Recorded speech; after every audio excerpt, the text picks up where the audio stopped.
嘿，欢迎來到少主離的魔玩頻道。千直鏈的這一套勇者指令，終於也是來到了克命合體篇。首先，第一步要做的工作，我們需要來拆分一下。先前的火焰打鼓为了装无限炮，我們已經把全甲都裝好了，只需要把2個小臂拽下來。消防車和救護車都回歸到它的載具形態。翅膀後邊的引擎需要進行一點調整，把最外側的這一對拆下來，往裡邊放一放，給它調到居中一點的位置。接着把後邊的這個蓋子掀開，盡力打鼓，老規矩要把它大卸8塊。肩胛、小臂，然後還要把大臂卸下來。胸口前方怪獸的2個犄角，左右卸開。頭部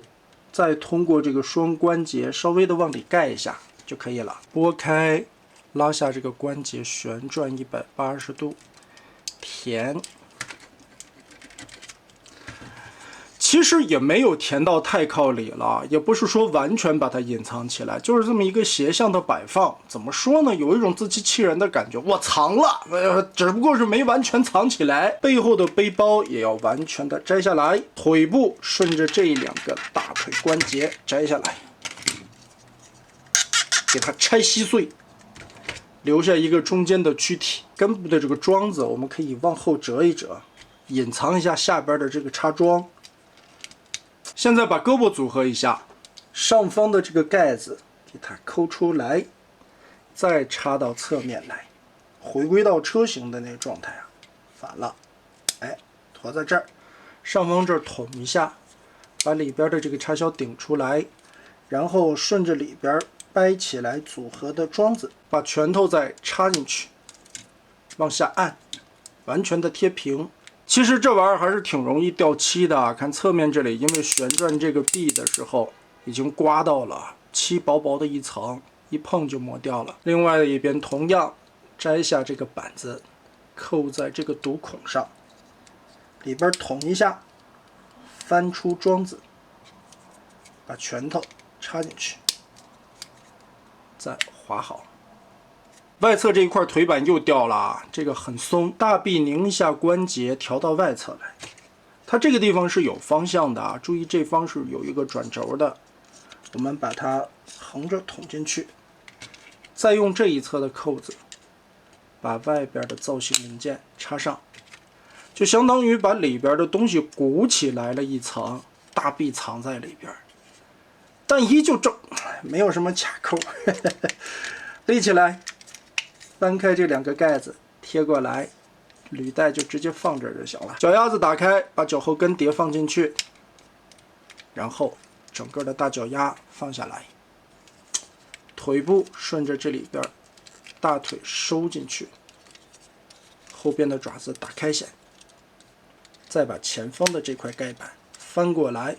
堵住這個地方的凹槽。另外的一邊同理，這個蓋子就是比較緊的了。如果拆不下來呢，打開這一塊，裡邊有一個空的地方，頂它一下，把它從裡邊頂出來。先看一下這個方向對不對啊？這個樣子是不對的，因為下邊這裡頂到了，我們要擰個180度，把它朝上，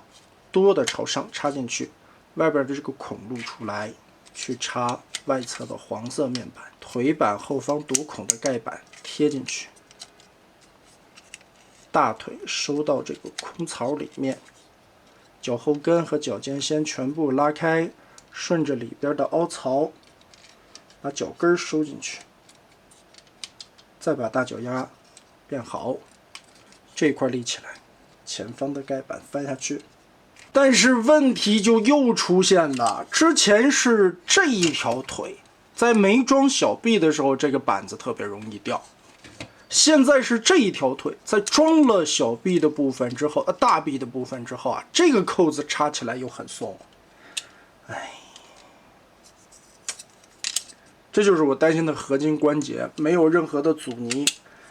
它它在裡邊就是合金對合金的硬摩擦，中間并沒有加尼龍的墊片，所以當你合金對塑料的時候，這個是有公差的，非常的鬆啊。這一套我還沒怎麼變。接下來背後的翅膀，我們把這個黑蓋子拿下來，配件裡邊有一個鷹頭標，順着3個插孔扣上，裡邊的2個爪鈎翻出來，我們把火焰打鼓鏊頭兩邊的翅膀給它拔下来，換上劲力胸甲兩側的金色尖刺。拆下來的這2片，我們就塞到胸甲裡的凹槽。注意一下插的方向，它這個插樁是這邊平，下方這裡有一個斜坡的，對應扣子的造型，給它插進去。擺對方向，千萬不要硬捅，不然就把下邊這裡頂活了。開始進行最終的合體。腳丫子我們先騰出來空間，消防車倒着給它裝進去，救護車也順着這個窟窿給它捅進去。下一步套上大腳，就一個方孔的结合，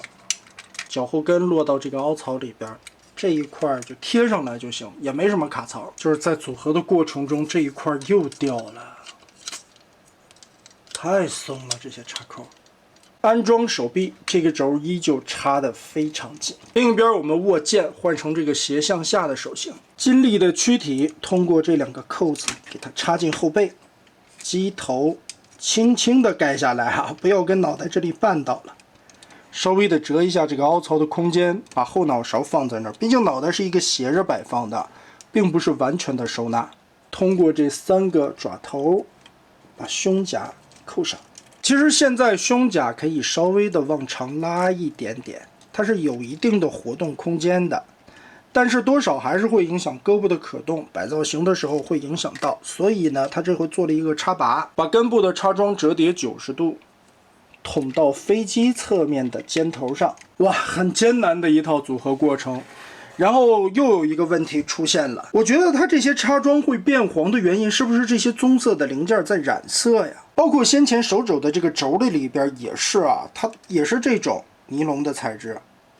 棕色的零件在中間的軸的位置是它在染色，所以你看這2個扣子會特別的黃，而且把劲利的身體掛在了後邊，整個的背包是非常重的，僅靠這麼細的2個小薄扣子，外擴的7型鈎這樣掛着連接，這鉛直鏈的造型這一塊確實是沒得說啊，非常的帥。而且胸口的這2片張開的翅膀，因為換了插扣的位置啊，直接放到了肩胛上邊。張開了以後，完全不會影響可動，整個擺造型擺起來也會更加的舒適。但是說一下過程吧，這個把玩體驗實在是太糟心了。看似不大，但是操作起來首先是很困難的。第一個零件比較小，第二個上面有太多的尖銳的部分，你還要擔心刮損漆面，還有在一些合金轉軸的地方，合金對合金的硬摩擦導致了它非常的緊實，也可能是新玩具的原因，所以會很緊。玩過幾次以後，合金對合金肯定是會鬆的。還有讓人體驗最不好的就是卡扣公差的問題，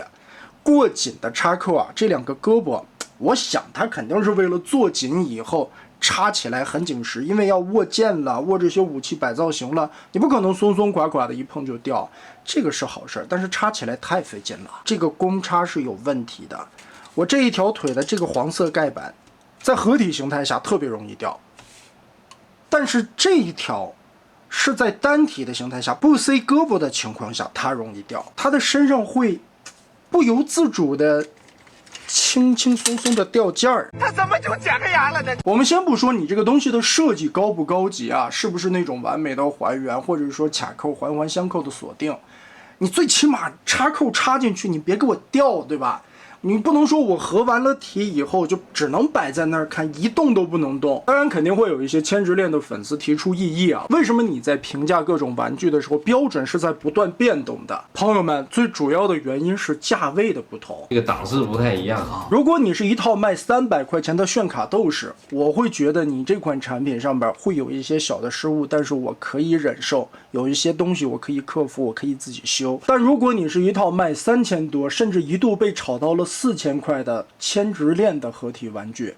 你的價格放在那裡，我們的要求自然對你高一點也無可厚非，對吧？你主打的就是收藏級，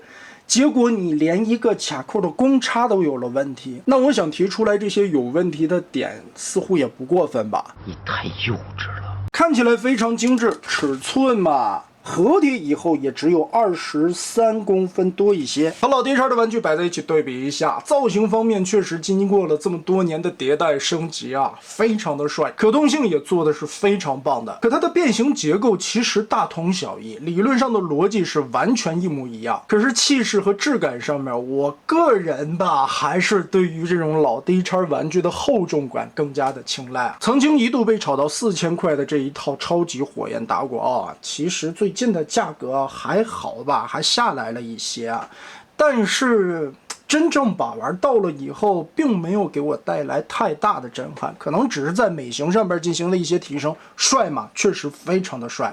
但整個的把玩體驗，它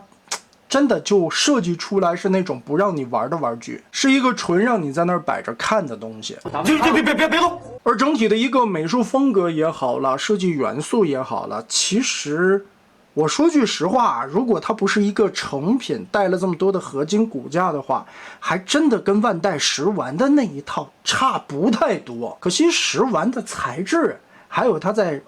尺寸上面畢竟太小了嘛，有一些零件太纖細了，是挺容易壞的。给我感覺千之戀的這一套就是萬代10丸的加合金成品升級版，僅此而已。說實話，千之戀的這一套啊，在沒得到它之前，多少心裡邊都會有那種小小的期待感。小時候心心念念最憧憬的一套超級火焰打鼓啊，如今千之戀把它做得這麼帥，光看那些圖片和視頻裡邊，真的是讓你想擁有它。但真正你擁有了它的時候，你在上手把玩體驗了之後，又覺得它似乎并沒有想象的那么好，甚至完全對不起它的售價。現在在我腦海中想過的畫面，那些評價感都是這種非常浮誇的場景，一個華麗的外表，外強中乾，沒有任何的內涵，靠着這些華麗的外觀裝點之下，內心的那種空虛和無知，我不知該如何形容這兩款玩具帶給我個人的一些感受啊！跨越了幾十年的時光，這套 D 叉的打鼓啊，也是費了很多的周折，在國內的二手網站上面淘了，然後巴力幫我在日本海淘了，後來還巴力幫我修了很多的零件，以及現在的那把獅王劍還在加長劍柄剑刃的改造過程中，還幫我洗掉了歲月侵蝕下來的黃色痕跡。可能也是因為折騰了這麼多吧，所以對這一套的感情還是有點不太一樣的。當你折騰夠了，才得到了這些你心心念念的東西之後，你會對它的情感更上升一個檔次。而這一套千之戀的，雖然你就是從盒子裡邊直接拿出來，它嶄新的那種閃亮的漆面、帥氣誇張的造型，以及最後合體的一個高完成度，獅王劍、無限炮全部都帶上的一體滿足感。但這兩套玩具都拍攝下來，還是會在心中油然的升起一種莫名的空虛。得到了小時候最想要的 D 叉和現在最想要的千之戀，但好像也沒有想象中的那麼開心。或許也印證了古人說的那句話：欲買桂花同載酒，終不似少年遊。千之戀的這套可能是我對它抱有的期望值太高了，所以心裡邊的落差還是比較大的。還是期待一下 TT 社到時候會怎麼做吧。畢竟 TT 社的勇者系列在顛覆了之前的設計之後，它還是向着玩具的方向去設計的，方便於把玩，而不是像千之戀這個樣子偏模型的那種擺在那裡只能看，所以我還是非常看好 TT 社的喲。那麼得嘞，勇者系列勇者指令的超級火焰打鼓奧完結撒花。